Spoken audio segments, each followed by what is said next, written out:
Welcome back to Angie's Journey to Wonderland, and thank you for joining me today and following along on my journey.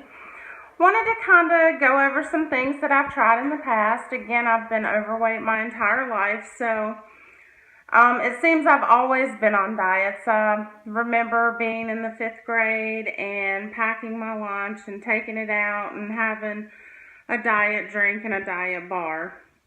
And this was probably 4th or 5th grade.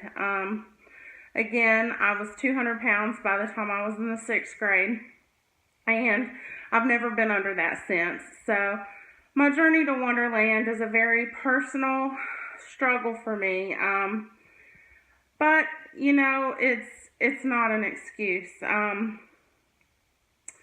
As a result of my accident where I was paralyzed, I was left with PTSD and an anxiety disorder, which I have worked through a lot of those issues, but to throw an acronym at you, PTSD is post-traumatic stress disorder, and it's not just for people who have served in the military, but it affects people differently. If you've had a traumatic experience, your body stays in a flight or fight mode constantly, so your body's constantly releasing cortisol. And if you've read anything about weight gain or, you know, trying to lose weight, cortisol is one thing that always comes up. Makes it very hard to lose weight. Not impossible, but just difficult. So about a year and a half after working with the trainer 3 times a week and doing my own thing 3 times a week, she monitored my food intake. She really just couldn't understand why I wasn't losing weight. So once I finally started on medication for my PTSD to help me control that, I dropped 30 pounds very quickly. Last year, I had some very emotional experiences that kind of triggered some PTSD reactions. So during that, I put on a bulk of my weight. And again, not to make excuses, it is what it is. It's part of life, and it's part of my life, and it's something that I have to deal with, and I'm learning to deal with that, but I'm going to overcome that. So during the years, I've tried many things. I've counted points, I've counted calories, I've counted fat, I've counted sugar, I've counted carbs. I've done the 3-day diet where you eat beets and crackers, and I've done the mayo diet where you drink grapefruit juice after every meal and you don't eat carbs and you eat all the meat you want.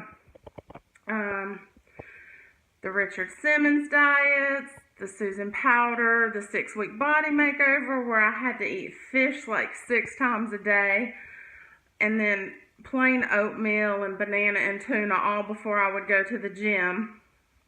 Again, none of those things are really sustainable.